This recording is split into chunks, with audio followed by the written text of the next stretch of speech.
भारत की चिकित्सा व्यवस्था को बर्बाद करने के लिए योग, प्राणायाम, नेचुरोपैथी, आयुर्वेदा, इसको बर्बाद करने और एलोपैथी को प्रमोट करने के लिए अंग्रेज़ों ने कानून बनाया था 1940 में। उसको कहते हैं ड्रग एंड कॉस्मेटिक एक्ट। आज़ादी के बाद नेहरू जी ने उससे भी खतरनाक कानून बना दिया 1954 में, जिसको कहते हैं ड्रग एंड मैजिक एक्ट 1954। अब ये कानून क्या कहता है कि जिन बीमारियों का इलाज योग प्राणायाम के जरिए हो सकता है, नेचुरोपैथी के जरिए हो सकता है, आयुर्वेद के जरिए हो सकता है, उसको आयुर्वेद के डॉक्टर, नेचुरोपैथी के डॉक्टर क्लेम नहीं कर सकते। अगर वो क्लेम करेंगे तो उनको लीगल नोटिस भेज दिया जाएगा, उनके खिलाफ कानूनी कार्रवाई होगी। आप जरा सोचिए, एलोपैथ अभी 200 साल पहले आया है। इसके पहले पूरे भारत में, उस अखंड भारत में जो इलाज होता था, नाड़ी शोधन के जरिए होता था, योग प्राणायाम के जरिए होता था, एक्यूप्रेशर के जरिए होता था, आयुर्वेद के जरिए होता था, जड़ी बूटी के जरिए होता था। तो जड़ी बूटी को और भारतीय चिकित्सा को खत्म करने के लिए पहले अंग्रेजों ने 1940 में कानून बनाया और नेहरू जी ने 1954 में उसी कानून को और मजबूत कर दिया।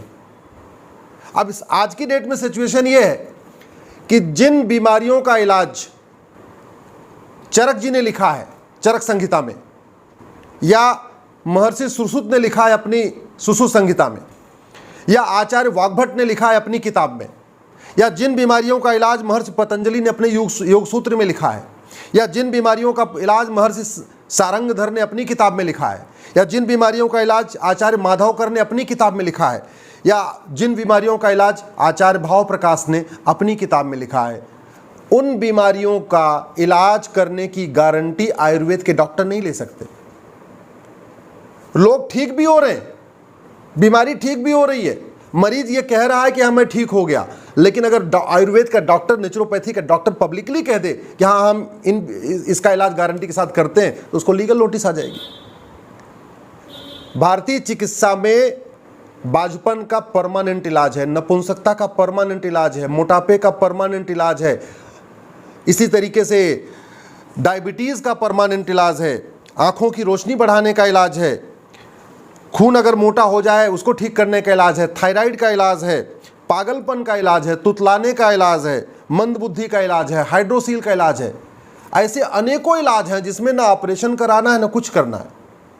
और इसका सबसे बड़ा सबूत तो मैं हूँ। मेरे पिताजी का घुटना खराब हो गया, मैंने एम्स में दिखाया, बोले घुटना ट्रांसप्लांट करना पड़ेगा। राम मनोहर लोहिया में दिखाया, बोले घुटना ट्रांसप्लांट करना पड़ेगा। मैंने एक बड़े दिल्ली के प्राइवेट हॉस्पिटल में दिखाया, टॉप के डॉक्टर को, उन्होंने बोला इलाज करना पड़ेगा। मैंने उसको मैं हरिद्वार गया पिताजी को लेके, पतंजलि में 10 दिन रहे, आराम से चल रहे, बढ़िया, घुटना ठीक हो गया।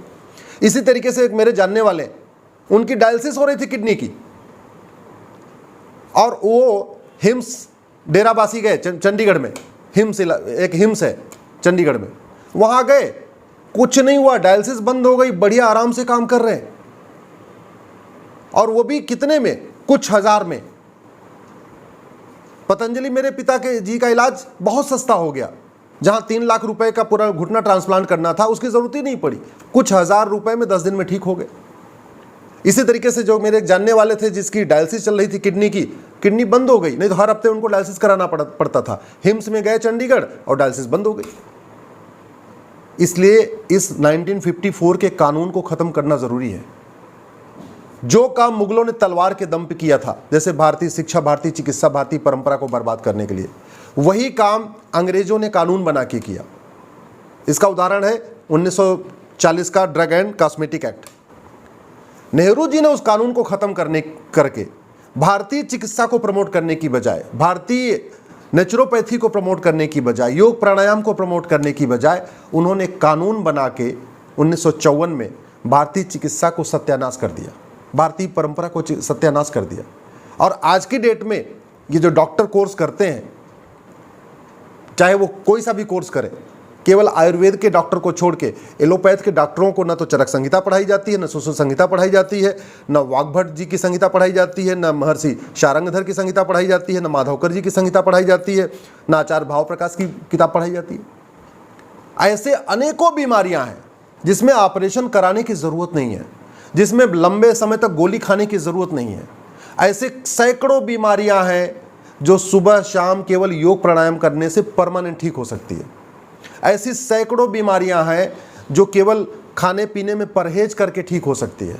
ऐसे सैकड़ों बीमारियां हैं जो जड़ी बूटी के जरिए ठीक हो सकती है। ऐसी सैकड़ों बीमारियां हैं जिसका चरक संहिता में परमानेंट इलाज है, सुश्रुत संहिता में परमानेंट इलाज है, पतंजलि की योग सूत्र में परमानेंट इलाज है, वाग्भट संहिता में उसका परमानेंट इलाज है, सारंगधर संहिता में उसका परमानेंट इलाज है। ऐसी अनेकों बीमारियां हैं जहां वाग्भट जी ने उसका परमानेंट इलाज बताया और परमानेंट इलाज हो सकता है।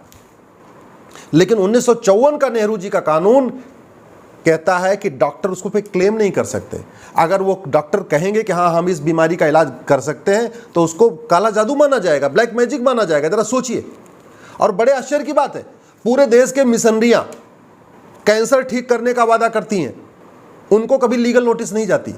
पूरे देश में मिशनरी और जिहादी कैंसर ठीक करने के नाम पे बाजपन ठीक करने का दावा करते हैं, नपुंसकता ठीक करने का दावा करते हैं, घुटना ठीक करने का दावा करते हैं, टाइफाइड ठीक करने का दावा करते हैं, केवल वो कहते नहीं तंत्र मंत्र के जरिए। उनको कभी भी लीगल नोटिस नहीं जाती।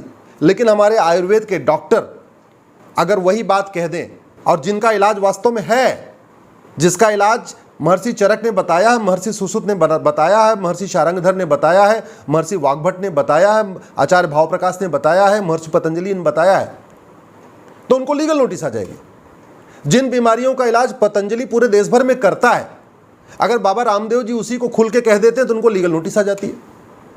जिन बीमारियों का इलाज हिम्स में पूरे देश में होता है, अगर वही बात आचार्य मनीष खुल के कह देते हैं कि हाँ इन बीमारियों का मेरे पास इलाज है, तो उनको लीगल नोटिस आ जाती है। जिन बीमारियों का इलाज नेचुरोपैथी के जरिए हो सकता है, गर्म पानी में बैठ के, ठंडे पानी में बैठ के, गर्म पानी से नहा के, ठंडे, मतलब इस तरीके से नेचुरोपैथी के जरिए, अगर वही डॉक्टर विश्वरूप चौधरी कह देते हैं तो उनको लीगल नोटिस आ जाती है। ऐसे भारत में अनेक लोग हैं जो अपने अपने क्षेत्र में नेचुरोपैथी के जरिए, आयुर्वेदा के जरिए, योग प्राणायाम के जरिए लोगों की बीमारियां ठीक कर रहे हैं। और जो ठीक हो रहे हैं वो एविडेंस भी है, वो कह भी नहीं कि मैं ठीक हो गया। लेकिन अगर वही बात आचार्य बालकृष्ण कह दें, हाँ मैं गारंटी के साथ ठीक कर सकता हूं, या बाबा रामदेव कह दें मैं गारंटी के साथ ठीक कर सकता हूं, आचार्य मनीष कह दें मैं गारंटी के साथ ठीक कर देता हूं, डॉक्टर विश्वरूप चौधरी कह दें मैं गारंटी के साथ ठीक कर देता हूं, तो उनको लीगल नोटिस आ रही है। मैं प्रधानमंत्री से निवेदन करता हूं, सबसे पहले इस 1954 के कानून को ख़त्म करें जो हमारी भारतीय चिकित्सा को प्रमोट करने में सबसे बड़ी बाधा बना हुआ है। दूसरा मैं निवेदन करता हूं, दिल्ली में ये जो बाबर, हुमायूं, तुगलक, गोरी, गजनी के नाम पे दुनिया भर की सड़कें हैं ना, इनको ख़त्म करें।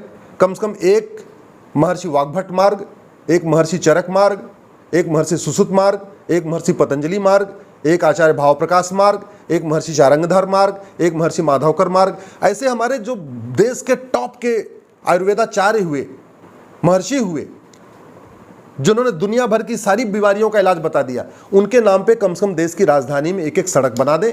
और जो हॉस्पिटल है, चाहे ये सफदरजंग है और दुनिया भर के है, ये सफदरजंग कोई डॉक्टर तो है नहीं, फिर उसके नाम पे हॉस्पिटल रखने की क्या जरूरत है। इन महापुरुषों के नाम पे एक एक डॉक्टर, एक एक हॉस्पिटल रखते। दूसरा, ये जो आयुष्मान कार्ड है, इस आयुष्मान कार्ड को नेचुरोपैथी के लिए भी उपयोग करने दें। अभी आयुष्मान कार्ड न नेचुरोपैथी के लिए उपयोग होता है, न आयुर्वेदा के लिए उपयोग होता है, न एक्यूप्रेशर के लिए होता है। भारतीय चिकित्सा पे काम ही नहीं आता। नाम है आयुष्मान, लेकिन उसमें आयुष नहीं है, वो केवल और केवल एलोपैथी के लिए उपयोग होता है। इसलिए मैं प्रधानमंत्री से निवेदन करता हूं, आयुष्मान कार्ड का दायरा बढ़ा के नेचुरोपैथी, आयुर्वेदा के लिए भी उसको आगे बढ़ा दें। इसी तरीके से योग प्राणायाम के जरिए बीमारियों का इलाज हो सकता है, आयुष्मान कार्ड का उपयोग वहाँ के भी करने की इजाज़त दें। और मैं प्रधानमंत्री से निवेदन करता हूँ, एक integrated health care system implement करें। भारत के मेडिकल कॉलेजेस में, चाहे वो किसी भी स्ट्रीम में जाए, वो MBBS करे या होम्योपैथी में जाए, आयुर्वेदा में जाए, किसी में भी जाए, लेकिन चरक संहिता, सुश्रुत संहिता, वाग्भट संहिता, पतंजलि का योग सूत्र, सारंगधर संहिता, माधवकर संहिता और भावप्रकाश संहिता, इसको पढ़ना सभी डॉक्टरों के लिए अनिवार्य करें। उससे बहुत मदद भी मिलेगी और बहुत हमारी बीमारियों का इलाज बिना ऑपरेशन के हो जाएगा, बिना गोली खाए हो जाएगा, बहुत सा बीमारियों का इलाज बिना इंजेक्शन के भी हो जाएगा।